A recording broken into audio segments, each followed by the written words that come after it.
Welcome, everybody, and thank you for joining us today as we come together to celebrate the life of Meg and Field. My name is Jeffrey. For those that don't know me, I'm Bruce's son-in-law, and I'll be facilitating the event today.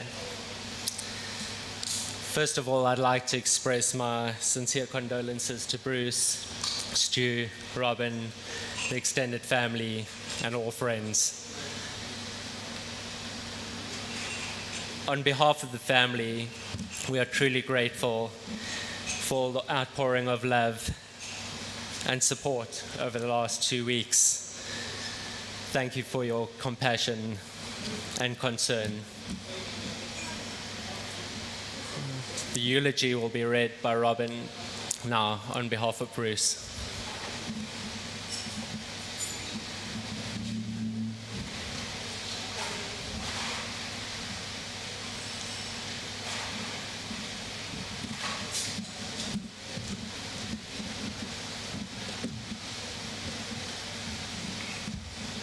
Not as tall as you, Jeff. Hi, everyone. Whoops. Okay, can everyone hear me okay? For those that don't know me, I'm Robin, Bruce's wife, and I'm going to read Bruce's eulogy, and I feel very honored to be doing this for him.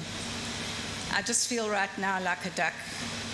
On the surface, I seem to be calm, but underneath, the feet are just going, trying to keep me afloat. Okay. Never, never, never give up was one of Winston Churchill's famous quotes.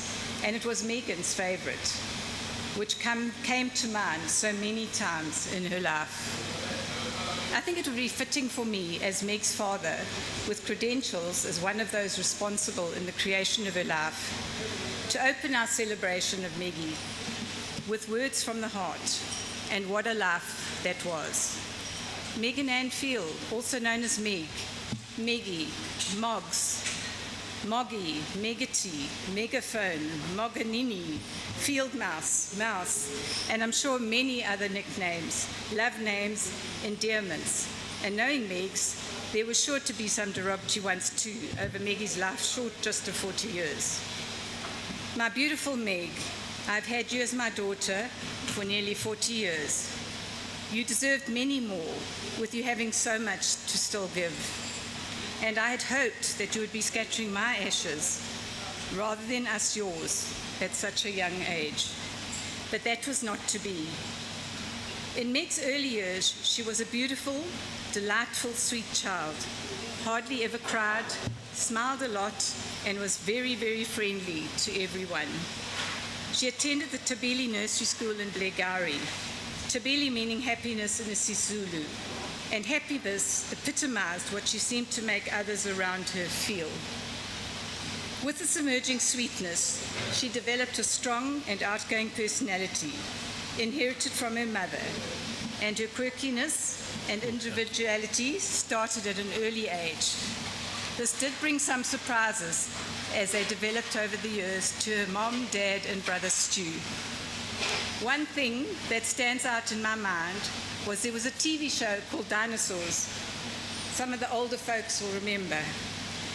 And all the kids loved it. In the show, there was a baby dinosaur that refused to call its father dad, daddy, etc., but called him not the mama, which she thought was so funny that is what she called me for quite a long time afterwards.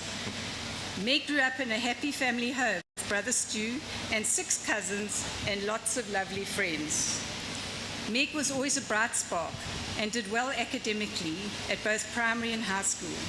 She loved dressing up and acting, and you'll see many pictures of her in various costumes in the video stream. On the Hope Jones side of the family, she was the only girl cousin, and in the various family plays and theatricals, masterfully directed by big cousin Andy, she was sought after. At Christmas, unless the cousins from the Field side of the family were there, when there was much more competition, by default, she was always Mary in the annual family nativity play. Then came our Griffiths Primary School, where she thrived and had many friends. did well academically and was a prefect. Meg, like her beloved mother Anne, had an excellent command of the English language and developed a very good, clear, and expressive speaking voice. And with her acting ability, she entered the Eisteddfod in Standard 5, now called Grade 7, and got a medal for her rendition of the very difficult Lewis Carroll's poem Jabberwocky, of which to this day I'm still in awe. I'm going to try and quote the first two lines. "'Twas brillig, and the slithy toes did guy and gimble in the wave." Enough said. Her language ability and expression held her in good stead throughout her life. Meg's childhood was happy and eventful, developing a love of nature and generally all living things. As the family couldn't have pets with hair because of bad allergies, she had to have pets with little or no hair. So she had silky chickens, a pair of silky bantams that continued breeding for 10 years, producing much offspring, a bearded dragon lizard, various attempts at fish in a fish tank, and a number of hamsters, which were deemed to be acceptable as they had minimal hair. Years later, after leaving the nest, she had her beautiful pure white cat Basil, who, like his mistress, was also very vocal and talkative. Meg went to St. Stithians Girls' College for her secondary schooling, where she forged some lifelong friendships. And judging from the memories, photographic records, some of which we see today of that time, there were many, many exhilarating, memorable, and happy times. During that time, Meg and 4 friends formed an all-girl band called Risk. Risk, sorry. It's phonetic, I didn't realize. She was a bass guitarist, and we thought they were brilliant. In particular, in a concert, Risque played music from the Rocky Horror Picture Show. The song, "Let's Do the Time Warp Again," will always remind me of them. She later joined a heavy metal band called Ann and Lean, the music, I'm afraid, being an acquired taste to my generation, and they played a number of gigs. High school was also the time of romances, matric dances, parties, and it appears Meg was a party animal. Details were rather sketchy sometimes. There were many boyfriends, of course, some serious, and as what happens in the day, she had her share of being heartbroken and also broke a few hearts. A cushion from Meg's lounge says it all. Where's it? It's in here today. Tanya, where's it? Oh, it doesn't. It's in the car, just in case. If anyone wants to see it, we'll take you to the car later. Okay, too much of a good thing can be wonderful. As always with most young adults at high school and that time of life, it's not all fun and games and parties. Reality comes and one has to deal with the angst and uncertainties of being a teenager. Meg was no exception and did go through the trials and tribulations that most adolescents go through. When Meg was halfway through her matric year in 2003, life dealt the family an enormous blow, with Meg's beloved mom, Anne, being diagnosed with motor neuron disease, an incurable nervous system disease that is terminal, and she passed a year after the diagnosis. The family was devastated, and it couldn't have come at a worse time for Meg and Stu. Meg showed immense courage and still managed to carry on with her matric, and actually passed very well, with a first-class pass and a distinction in biology. Like the rest of the family, Meg was devastated by this life-altering blow. Family and friends rallied behind and supported her and the family as best they could. But for the rest of her life, she did have this void and sadness, and always the guilt that goes with it, which was inherently there all the time. Meg spoke about her beloved mom often. I would love to believe that now Meg, with her and her mom, that their souls, spirits, or entities, however we understand it, are now somehow united together in their love for each other. During Meg's school days, she was fortunate to travel often locally and also had trips to the USA, Europe, UK, and Thailand. So like her mother, she had inherited a travel bug.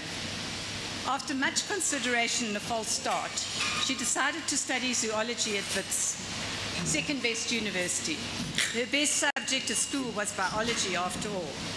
There she sailed through her BSc honours, and finally an MSc in entomology, involving research in the environmental effects on termites. She did say that she probably drew the short straw for research into mammals or birds, but after studying them for years, she actually grew very fond of them and was awed by the wonders that these insects actually are. Finding a job with an MSc in entomology was her next challenge, but finally got a position at PricewaterhouseCoopers as an environmental auditor.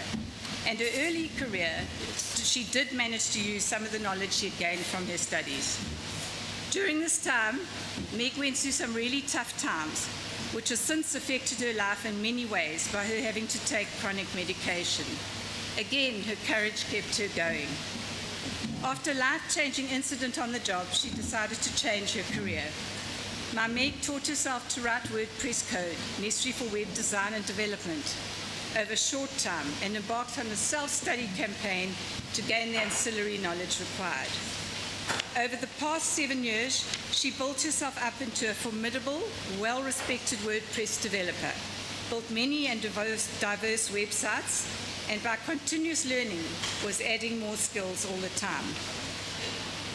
One of Meg's other passions was art, and she had her unique style. She managed to sell 2 of her large paintings to art galleries. Maybe the fame is still coming, usually when you're no longer here to enjoy it. Meg's other big passion was her computer gaming periods. The only one that I know and that was all-consuming was Dota, which was far too complicated for baby boomers. One of her paintings is sitting here, and it was one of her favorites, and Bruce is now going to inherit it. Meg's recent years have had their ups and downs, experiencing exhilaration and pain as most of us have, with having loving relationships and breakups, exciting moves and jobs and homes, and other life events. So my dearest, courageous, and brilliant daughter, Meggie, we are still in shock and trying to process this properly, which only time will alleviate, but never heal properly. You were taken from us tragically, far too soon, so absolutely devastating and incomprehensible. Unbeknownst to anyone, an aneurysm was lurking in your body, which manifested when she was in a very weakened state after some trauma, which her poor body had little chance of surviving. I'm immensely proud of you and what you have achieved in your life, always striving for perfection and trying to manage the hand that life dealt you as best you could with such courage. There were many happy times, and you are now at peace, my beautiful daughter. Thank you for all the joy you gave me from the moment you were born and the massive impact you had on my life. Your quirkiness, your unique personality, your constant concern for me and well-being. I could go on. Most of all, I thank you for your unconditional love. You'll always be in my thoughts. Love, Dad. And then Bruce wants to end on sharing this poem that sort of sums up a lot of how we feel. Do not stand by my grave and weep. I am not there. I do not sleep. I am the thousand winds that blow. I am the diamond glints in snow. I am the sunlight on ripened grain. I am the gentle autumn rain. As you awake with the morning's hush, I am the swift upflinging rush of quiet birds in circling flight. I am the day transcending night. Do not stand by my grave and cry. I am not there. I did not die. And that's Claire Harmer from The Gypsy, December 1934.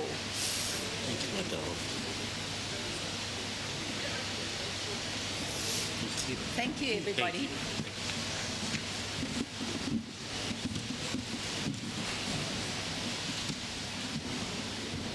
Thank you for those words, Robin, and very heartfelt words, Bruce.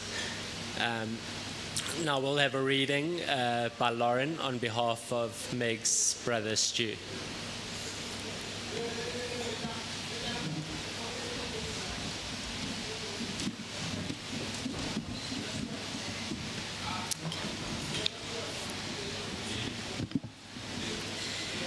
There are no words to describe how devastating this is to say goodbye to my beautiful sister Meg. She came into the world when I was 5 years old, and we immediately became extremely close. Our childhood was picture perfect, full of laughter and play. I had my He-Man figurines, Meg had her Barbies, and we had endless fun together in our make-believe worlds. Meg loved animals, and we had a whole farmyard growing up with silky chickens, hamsters, a bearded dragon, a tortoise, and lots of fish. In our teenage years, we found our passions and supported each other in whatever we did. Meg was more outgoing and eccentric, and I admired her ability to always be her unique self, never afraid to speak her mind or do something different. She played bass guitar in an all-girls punk rock band and then in a well-known metal band. I remember watching her play at Roxy Rhythm Bar in Melville. I think there's some of us who might remember Roxy's from back in the day. And feeling so proud of her, as she really knew how to jam on stage and her bass playing skills were incredible. Then, on the other extreme, she was also the most talented academic and gained her master's degree in environmental science. She spent many years on her master's, and at this time we had moved in together and we were living in my apartment in Bryanston. We often had discussions on her latest findings on the termites she was studying for her dissertation, or the latest guy she was interested in dating. I got to know Meg very well and realized that she was a very compassionate person, loved nature, and was the most quirky, colorful person, which really came out when she used to play computer games online with her friends. She spent many, many hours in a digital fantasy world online, and at times completely inhabited some of the magical creatures in her games, especially the game Dota. I also realized then that Meg excelled when she was in a good routine, and so I tried to keep her on track as best I could with healthy cooking and regular exercise. The death of our mum was a turning point for our family. I had my own struggles, but Meg dealt with it in her own way. Unfortunately, one of the manifestations of the grieving process was a diagnosis of bipolar disorder. It was probably the most tragic affliction that could ever have been dealt to her. She now had to build up her life with the fear of manic episodes occurring at any time. She showed such courage and determination that I could not possibly comprehend. One of them was when she was working as an environmental scientist at PwC. She was happy, successful, and healthy. It took one manic episode, and she lost everything. Her job, her health, temporarily lost her sanity, and ruined many friendships. The trauma and suffering that she had to go through was on another level, and I felt that most people would not be able to come back from such pain. But she never gave up, and showed absolute strength and determination by changing career, self-studying web design completely on her own, got back into a healthy routine, and built herself up to become a reputable web designer at a respected web development company. It was just incredible that she would never give up and could adapt to change so well, which, by the way, is a sign of intelligence. This happened on many occasions where she was forced out of her life that she had nurtured and built up so well to basically have to start over due to her condition. I am sure that everyone here has been touched by Meg in some way. She was kind and generous. She made deep connections with people. She had so many different hobbies and interests. She was so strong-willed and often stubborn, extremely focused to the point that she would spend hours and hours on a single task to reach perfection. She was complex and often misunderstood, but was able to communicate her thoughts and emotions very well. I will miss our connection and knowledge we had of each other's lives. I will miss our long phone conversations and being able to talk about anything, especially the latest podcasts or a new Armin van Buuren song. I will miss the unconditional love we shared. Although we had our differences and arguments, we always had quality time when we were together in person.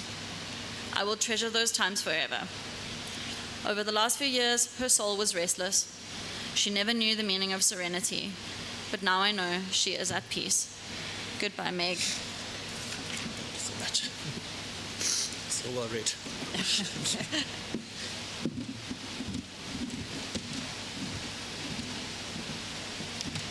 Thanks, Big Brother Stu. Now we'll have some words from close friends, starting with Russell.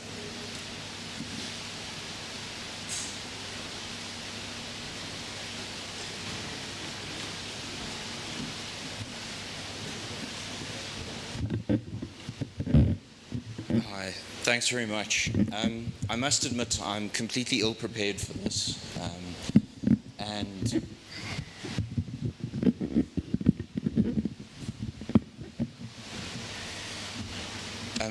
and try as I might to commit something to paper and write an ordered set of words to say about Meg, I've had a lot of reflection recently, and in truth, I'm not known as an individual who's at a loss for words, but in this particular circumstance, that is all that I really am.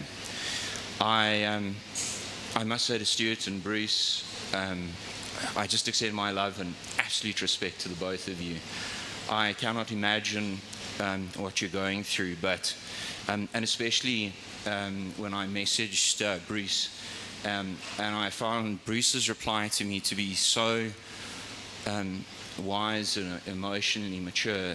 I feel anything I could possibly say here would pale to that. And I also feel in some regards, because Meg and I were not in contact in recent years, do I really, is it appropriate for me to stand up and speak about Meg? But the truth of it is that I'm at a loss for words because of the value and deepness of the friendship that Meg and I did share. And for me, it was deeply formative. And I've also reflected a lot on some of the messages we exchanged, and when she wished me well on my marriage and the birth of my 2 sons as well. That ultimately the friendship that Meg and I shared was always filled with an immense sense of honesty. And she played an exceptionally important role in my life from a formative perspective as I was learning about life as well. And I reflected on the first occasion that I'd seen Meg or met Meg. And I remember in Matric, there was a rowing party, which was an unusual place for Meg to be. And I looked over, and she had her, at that stage, typically punk rock hair, and these fairly aggressive, high platform black boots on, in amongst of foam pouring out of a jacuzzi. And a little while later, Meg and I got to know each other better, and we dated for a short while. But the friendship that ensued after that is something that I think will have a generational impact on my life, and certainly how I am as a father, as a parent, how I've also come to understand the fabric of life and how one deals with difficulties. And certainly, there were times that Meg did, but no matter how difficult things were, she always was recommitted to the notion that, if you can regroup, you can restart. And her energy was also, an interesting part of our friendship, because there were times where I didn't quite know how to have fun the way she had reckless abandon for it, in the best possible ways. Meg had an incredible wisdom and sense of self. At times she would worry whether she was, sort of socially accepted, or worry about, the most exceptional sort of things. But she was always proud to be herself at the end of the day. And she instilled in me a sense of confidence as well when I was growing up. And I must say that, I sort of look back on it, and when I'm at a loss for words as to what to say, and actually what to think about the loss of Meg, there was so much life that her and I shared. And equally, I often used to look at the bond that your family had. And I must say, if I could achieve that kind of bond throughout difficulty and tribulation and amazing moments, I would feel I'm accomplished as a husband and a father. But Meg was also a force of nature, is I think the best word I can use to, speak to her, which is that it didn't matter what she was doing, but you were always aware of where she was in the room, her energy, and again, her sense of self. So, and it's been interesting too, thinking about how she dealt with the loss of her mum, and also PwC. And I read some messages recently as well between Meg and I sort of think now that I'm older, and I'll be almost 40, how did we have that much intelligent conversation? I feel like I could never muster those kind of conversations that Meg and I shared about life, about understanding what was going on. They seem so sophisticated. But at the end of the day as well, the key thread there that Meg and I shared was a sense of love and emotion. And to say that Meg and I loved each other would be an understatement. I was estranged from one of my brothers for 20 years, and Meg was there when that estrangement was repaired. And I will say that part of the friendship I shared with Meg, I wouldn't describe it as a sister, but there was a sense of love between her and I that was transcendent, because we did share so much life together. And again, as I say, I don't want to stand here and ramble, because I am at an absolute loss of what to say and what to think about it. But my condolences to everyone here, and in particular to Stuart and Robin and Bruce. I don't know what to say other than to just extend love, and I hope that in time will heal those wounds. And thank you for asking me to say something. Thanks.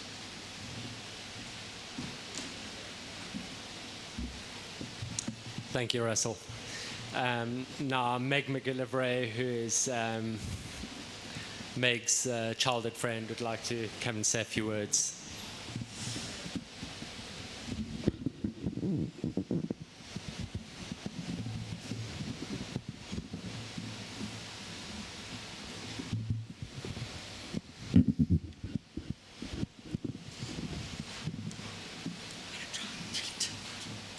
Okay, let's try.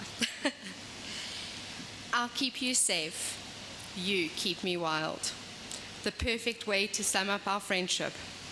And I don't need to tell you who was who in this relationship. In 1999, early January, it was my first day of grade 8, and we were about to go on grade 8 camp as an introduction to high school. I got onto the bus and sat down next to a very friendly, quite nervous, high-pitched girl. She introduced herself as Meg, and I, in return, introduced myself as Meg. We were to become known as Meg Squared. Little did I know that this was the start of a 26-year-long friendship, almost to the day. Most people are going to stand here and tell you how wonderful Maggie was. I'm not. I'm going to tell you how difficult it was to be her friend. Reason 1. Meg was one of the most intelligent people I knew. I have never met a person with such a vast vocabulary, and to this day, whenever I say flocky knocky nihili pilification, I think of Meg's, as she was the person who taught me the longest non-scientific word in the dictionary. It means nothing. Meg's vocabulary, at times, made it very difficult to understand all the nuances of our conversation, but I generally got the gist of what she was saying. I did occasionally ask what she meant, at which point she kind of laughed at me, but then explained. Reason 2. Meg's listened to the most incredible podcasts. And whenever I saw her, she'd tell me about the latest thing that she had listened to and the theory that had been explained. I couldn't even remember the name of the podcast, let alone the theory that she was explaining to me.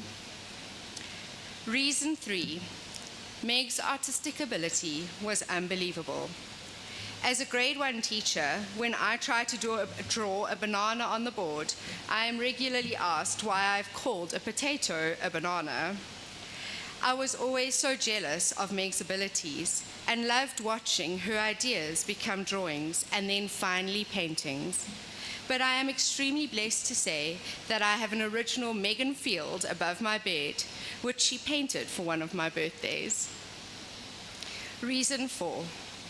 Meg's was beautiful, inside and out. She had her own unique fashion, which only she could pull off. This was made clear when I rocked up at her house to go out one night, and she looked at me, called me a nerd, and tried to redress me. Sadly, the effect was not good. Reason 5, Megs was the most generous gift giver. Me, my love language is not gift giving. Walking around my house, I have little Meg reminders everywhere. A mug, a pen, a magnet. Some pretty inappropriate, but Meggy through and through.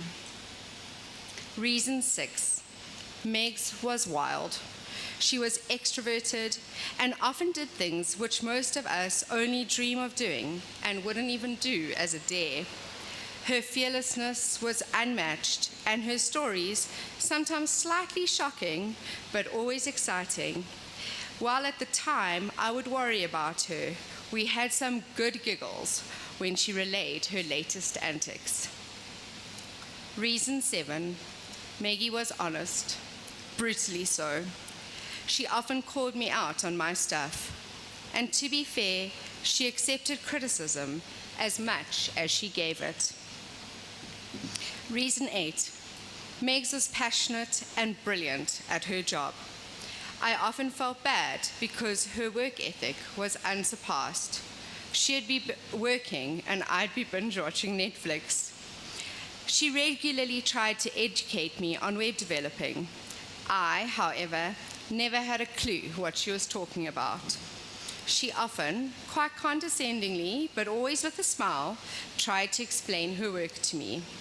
And I am happy to say I finally understand the difference between front end and back end. It only took her about 10 years to get me to understand. Reason 9, Megs always indulged me. Always. No matter how ridiculous I was being, no matter what my opinions were, she always accepted me unconditionally. She indulges me one last time as I speak. We all know she would think the length of this speech is ridiculous.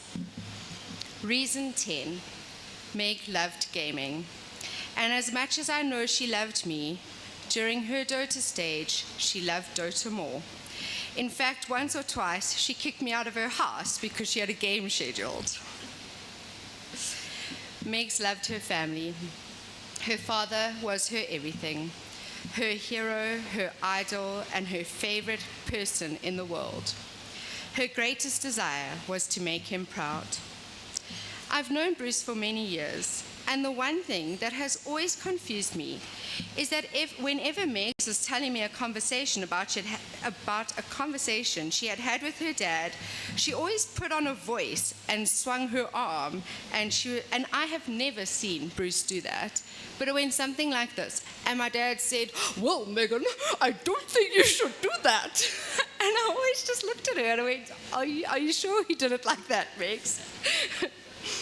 Megs was so grateful for Robin and how much she loves and cares about Bruce, and she always held her in high esteem. She never failed to mention how happy she was that Robin was part of the family. She loved Stu.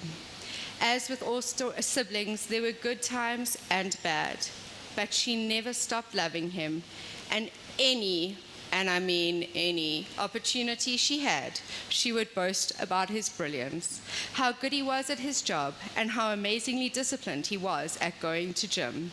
She was always so proud of him. And finally, she never stopped loving her mother.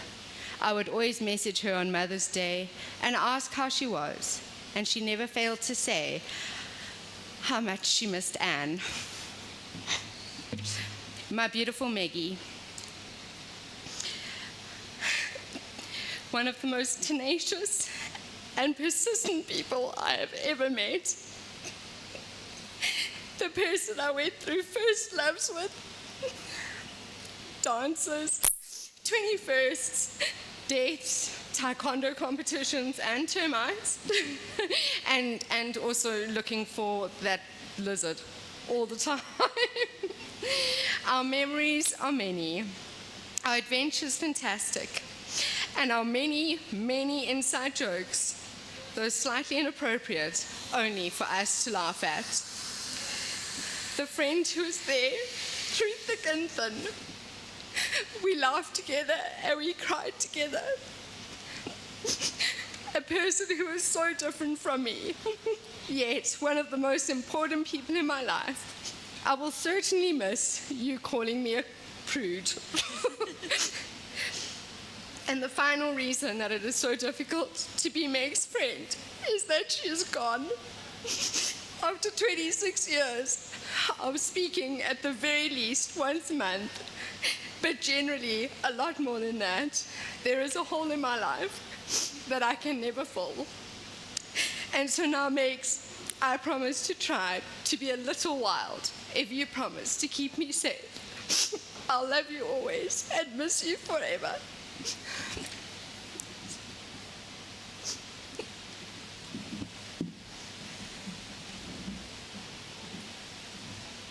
Thank you, Meg. Andy, would you like to say something? No? Okay. All right.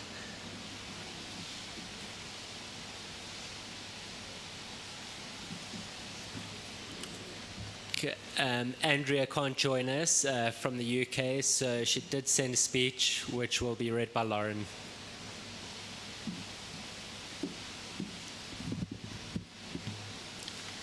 So,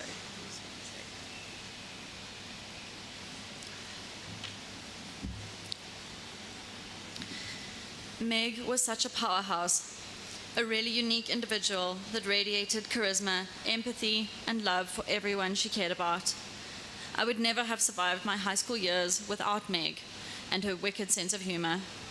I even chose to do computer science, which I hated, just because Meg was in the class and I knew we'd have a great time together. Needless to say, I barely passed this subject because Moggs and I were always talking and laughing. No one understood me like Moggs did. Our years of friendship were infused with so much laughter, joy, and silliness. Moggs was so unapologetically herself, from our raving days at Truth, her eclectic sense of style, playing in Battle of the Bands, and going against what everyone said she should be doing, how she should dress and be. She was my role model and the bestest friend a girl could ask for in school. Your light will be remembered forever by the people whose lives you touched. R.I.P. Moganini. Love, Andy.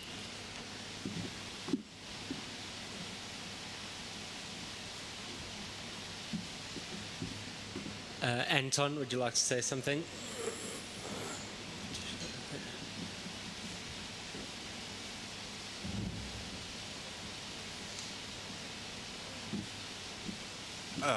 Thank you. Hey, Stu. Good to see you again. Not the best circumstances, though. I actually met Meg through Stu. It was during a gaming session, LAN. That was about 2009. We kept in contact, but had frequent fallouts, at least up until when my dad and my sister both died in the same year. So, Stu, I can really relate to losing a sister and only sibling. She came back into my life as support.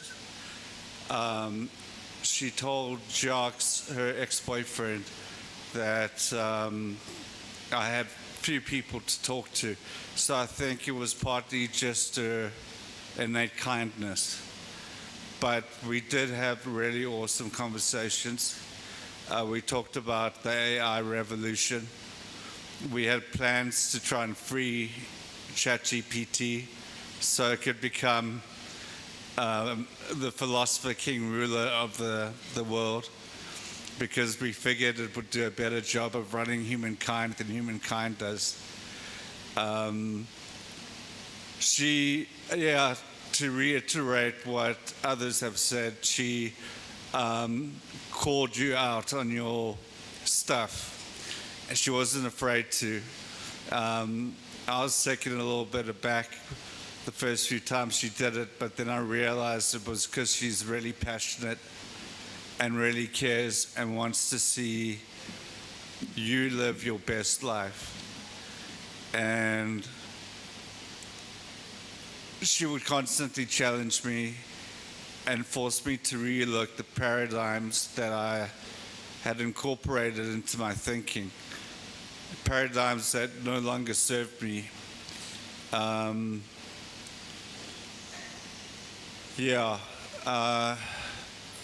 So for 2 years, we pretty much communicated almost every day. So the last week, 2 weeks, it's felt so strange not to have someone to talk to on Discord or someone to talk to on WhatsApp about anything. Like we talked about everything: politics, religion, deep, profound, disturbing trends in the world, other stuff, our personal lives.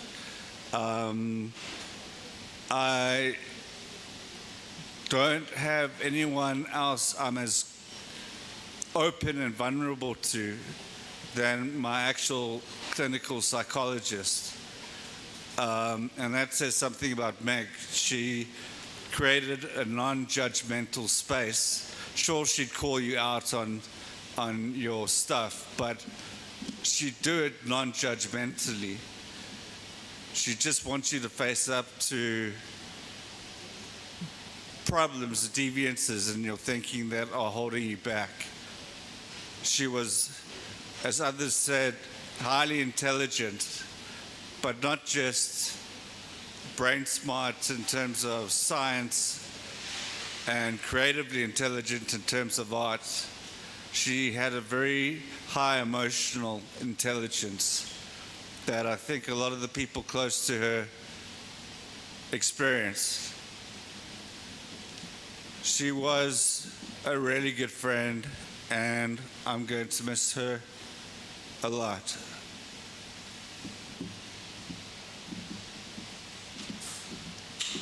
Thank you, Anton. Thanks.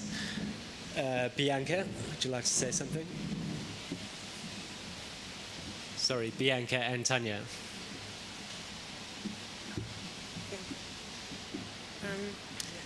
My beautiful Megs, you were so special to me, the most caring and loving person. You came into my life and brought so much light. You made me laugh a lot. Your sense of humor, intelligence, and wittiness was unlike any other. They say just one connection to the right person can change your life for good, and I'm so grateful for the part you had in mine. Every soul enters our life for a reason. Every connection, every goodbye shapes us. I'm so thankful that I got to experience you. God truly blessed me. He knew exactly what I needed. The unconditional love, belly-aching laughs, fun and adventure you brought into my life will never be forgotten and cherished forever. Megs, I'm going to miss you so much, but I feel your presence with me. And when I think of you, I will smile and my heart will overflow once more.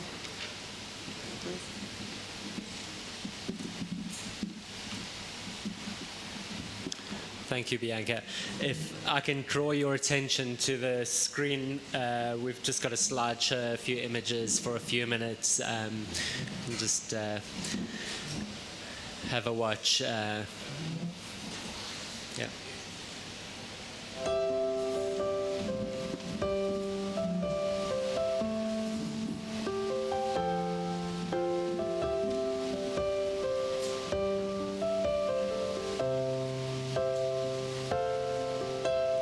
Didn't know today would be our last, that I'd have to say goodbye to you so fast. I'm so numb I can't feel anymore. I'm praying you just walk back through that door and tell me that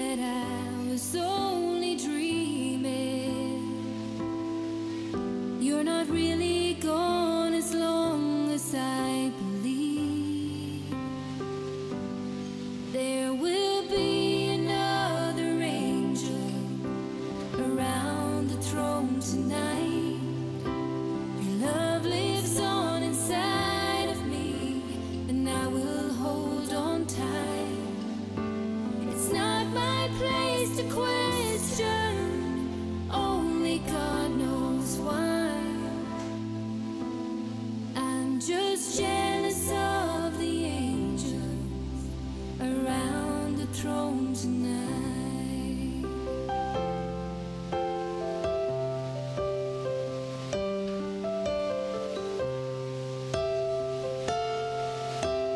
Always made my troubles feel so small, and you were always there to catch me when I'd fall. In a world where heroes come and go, well, God just took the only one I know. So I'll hold you as close as I can, longing for the day when I see your face again. But until then, God must need another angel around the throne tonight. Your love lives on inside of me, and I will hold on tight. It's not my place to question, only God knows why. I'm just jealous of the angels around the throne tonight, singing hallelujah,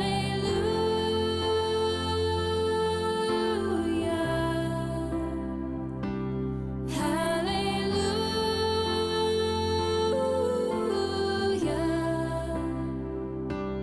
hallelujah.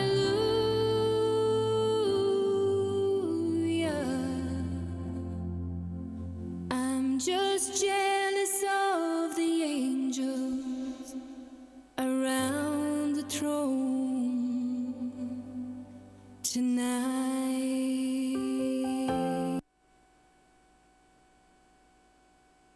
If you believe you can move the highest mountains, cross the greatest oceans, and walk across the water, the world.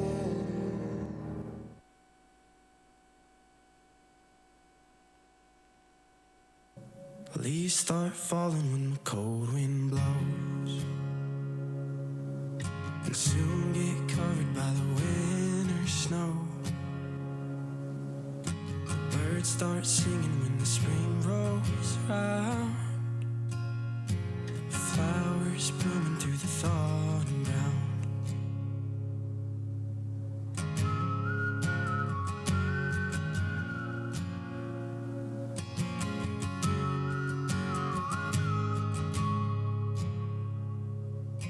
When you love somebody and the love grows cold, the sun starts shining when you let it all go. There's a certain kind of hurting only time can heal. That's a pretty good picture of the way I feel.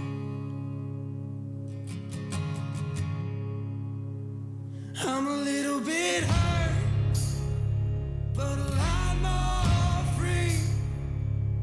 I ain't saying that you never took a toll on me. For what it's worth, I can finally see that I'm a little bit hurt, but a lot more free. Yeah, I'm a little bit hurt, but a lot more free.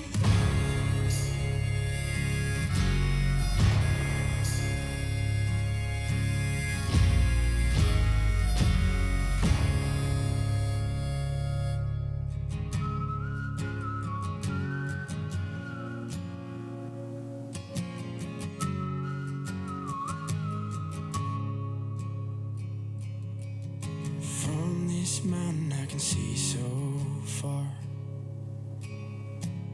Rivers running like deep, deep scars, carrying the lifeblood through my veins. Is it crazy that I'm grateful for all the pain? 'Cause I'm a little bit hurt, but a lot more free. I ain't saying that you never took a toll on me. And for what it's worth, I can finally see that I'm a little bit hurt, but a lot more free. Yeah, I'm a little bit hurt, but a lot more free.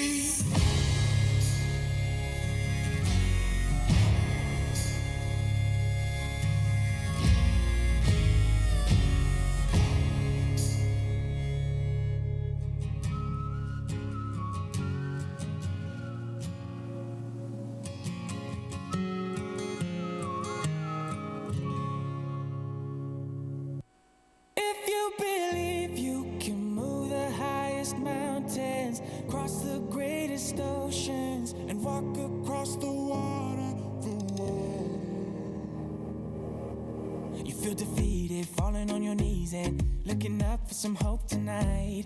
You try to stand up, but you throw your hands up like you no longer have the strength to fight. 'Cause you've seen too many sunsets, too many days ending in the darkest night. But on your own, you'll never know, you'll never know.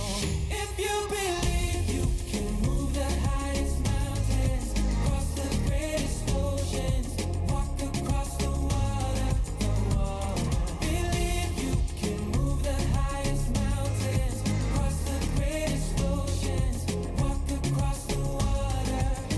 If you believe.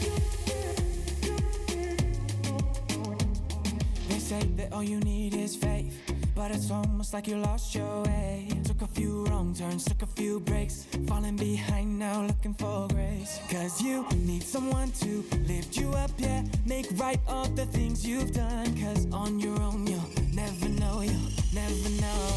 If you believe you can move the highest mountains, cross the greatest oceans, walk across the water, believe you can move the highest mountains, cross the greatest oceans, walk across the water. If you believe, if you believe, you can do anything, you can do anything, you can do anything if you believe. If you believe you can move the highest mountains, cross the greatest oceans, walk across the water, believe you can move the highest.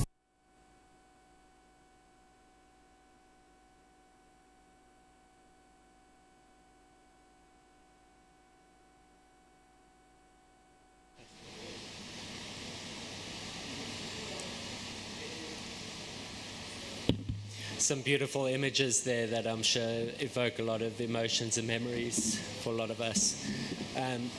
Tatu, you wanted to say a few words?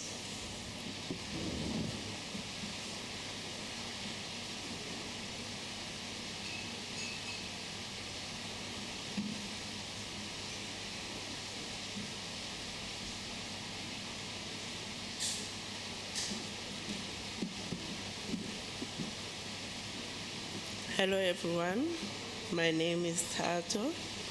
I work for Megan since 2021 or 2022. Megan was such a lovely person. Since I know her, she was always on a fussy mood, sometimes happy, sometimes not happy, but I had to understand her. But what I want to say now is that Megan and I recently, we had such a lovely chat. She told me about her sickness and her workplace, and I think she told me she got a job in the overseas or something. But then I pursued her to take it.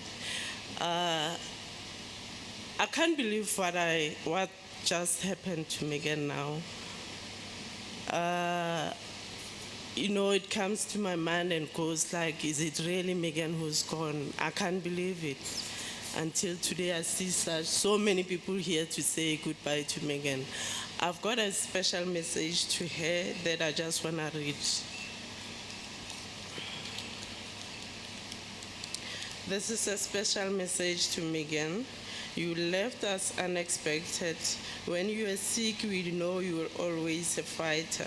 But this time we know you fight, but I'm just going to say he called your name and you answer. We don't know the pain you went through. You left us with a broken heart. May the heavens stand up for you. Today we are saying goodbye to you. Fly high, Megan, will always be on our hearts.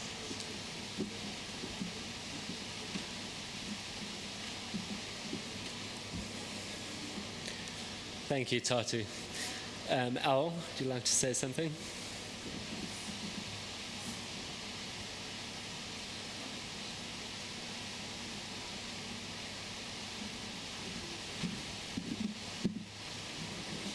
For those who don't know me, my name's Al. I've been friends with Bruce for 65 years. I first met Megs when she was just a few days old, and I have hundreds of memories about her. Some of them not quite recently, because I haven't seen her for probably 10, 15 years. But lots of memories which I think Stuart will relate to. Camping in Mount Sanctuary in Johannesburg, holidays at the coast, reenacting the scene from Titanic on the ferry, riding scooters successfully in Thai with the traffic, horrendous traffic, riding elephants, we saw that on the pictures, Kruger and Pilansberg, many visits there, New Year's Eve in a London pub, top of Champagne Castle, drinking champagne. Microlight flights in the Drakensberg. There's just so many, but there's one that I'd like to share with you guys. We stayed at Mountain Park Hotel, which is a hotel in Bulwer in the KZN. It's a beautiful old hotel, built mainly of stone and strong timber. There's a pub in the cellar. You've seen it, haven't you? Creaking floors and crooked windows and doors. It was built after the Second World War by Italian prisoners of war. And I think they either didn't own any, I've just lost my place, yeah? They didn't own spirit levels or any of that things, or they didn't want to use them. Anyway, the manager had a run of chickens. And these were not ordinary chickens, but they were silkies. These are Chinese chickens. They originate from China, and they've got soft, silky, fluffy feathers, and they're very calm and very friendly. They're not ordinary silkies. I don't know why Maggie liked them, because they had black skin. They had blue earlobes, and they had 5 toes instead of 4. But that didn't stop her from loving them. Anyway, back in Joburg, Bruce had to buy a pair. And this pair became many. The neighbors in Melder Road had to put up with the rooster crowing every single morning. And eventually, Bruce had to take them off to the farm so they could go and crow to their heart's delight at the farm. Anyway, I've got many memories, but that one is I just wanted to share that little one with you. There's plenty of memories that I have with Maggie, but it's just so sad that there won't be any more. Thanks, Maggie.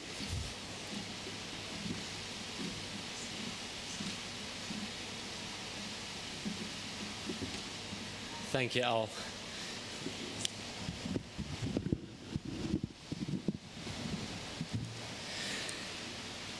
On behalf of the family, I'd like to express our gratitude to everyone for being here today, in person and on the live broadcast.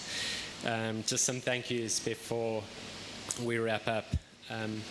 For organizing the whole celebration, the support, being there and supporting Meg in her illness, and the whole family. Thank you to Bianca and Tanya for everything. Supporting, helping, being there, kindness, love, making things happen, efficiency, and everything else. To Meg, Jazz Crotts, Robin Calvert, Lauren, and Jacques. Thank you. And to all the family and friends of Bruce, Stuart, and Robin, and colleagues, neighbors, associates, our family's medical team, our staff, and all who cared for the overwhelming wishes, thoughts, and support. Thank you to everybody. And to Stuart McQuaid and Kevin Nicholson from the Cedar Lakes HOA, and for the Lakeside Restaurant for helping with the catering and staff today. We'd like you to please stay on and have some refreshments. Some food will be out shortly. And there's also a loving memory book down here, which we would invite you to come and leave a note in to some memories for the family. Thank you, everybody.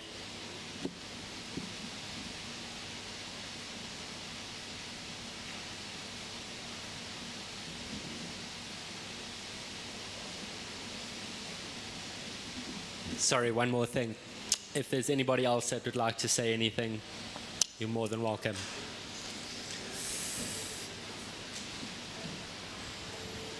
Sure.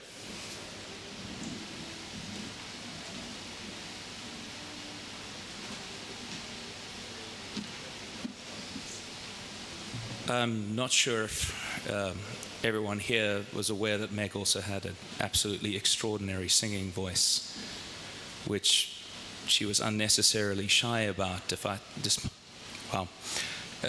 the fact that she was absolutely brilliant. I'm not sure how she'd feel about me for what I'm about to do, but I'd like to play a little something of Meg singing for you guys, if you wouldn't mind. Tell me where our time went, and if it was time well spent. Just don't let me fall asleep, feeling empty again, 'cause I fear I might break. I fear I can't take it. Tonight I'll lie awake, feeling empty. I can feel the pressure. And that's all. Thank you.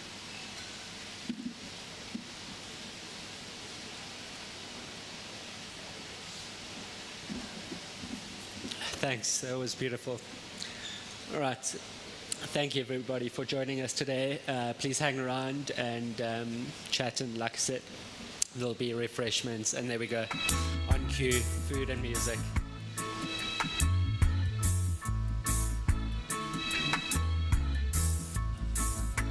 And obviously at the bar, any drinks, anybody want to order anything.